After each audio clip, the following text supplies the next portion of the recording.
The Canadian winter was upon us, but our officers insisted we continue advancing. Benedict Arnold's troops were moving through Maine to attack Quebec, and Montgomery intended to join them there. But first we would have to take Montreal. Our regiment was ordered to march to La Prairie, but Colonel Bettel, perhaps sensing the futility of our advance, refused to continue onward and forbid us taking the tents and the baggage. The winter storms turned La Prairie into a quagmire. On our march to Montreal, the whole country was water and mud, with not a dry spot to be found. We marched a whole day in mud and water, sometimes mid-leg high and always over shoe. Under our feet was snow and ice and water. Over our heads, snow and rain. Before us, the mountains appeared all white with snow and ice. It was remarkable to see the army, after almost infinite fatigues and hardships, marching on at this advanced season, badly clothed and badly provided for, pressing on to new sieges and new conquests.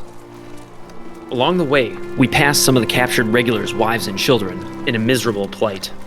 The women were badly clothed, and the children were barefoot, almost naked, and covered in mud. These prisoners of war were to be marched 400 miles to New England. My heart pitied them, and I wished I could help them. Through continual fatigue and wet weather, our men continued to fall ill. In the Connecticut regiments alone, there were over 200 sick officers and soldiers. As soon as we arrived at La Prairie, we passed the river St. Lawrence about 9 miles from Montreal and landed on St. Paul's Island. We'd expected a fight when we landed at Montreal, but it seemed Governor Carleton and his army had fled to join forces with the British troops stationed at Quebec. After taking the city without a fight, Montgomery was already planning to continue marching northward.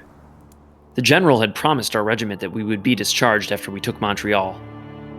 We had fulfilled our duty, and we were ready to embrace the opportunity to return home for the winter. Ours wasn't the only regiment that saw the folly of recklessly pressing onward.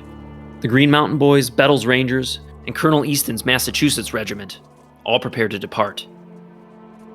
Despite a crumbling army, disease, winter snows, and a lack of food and supplies, Montgomery urged us to re-enlist and push onward to more conquests.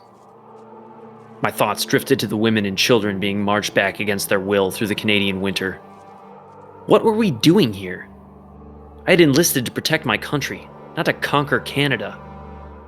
If Montgomery wished to press onward for glory and death, he could do so without my help.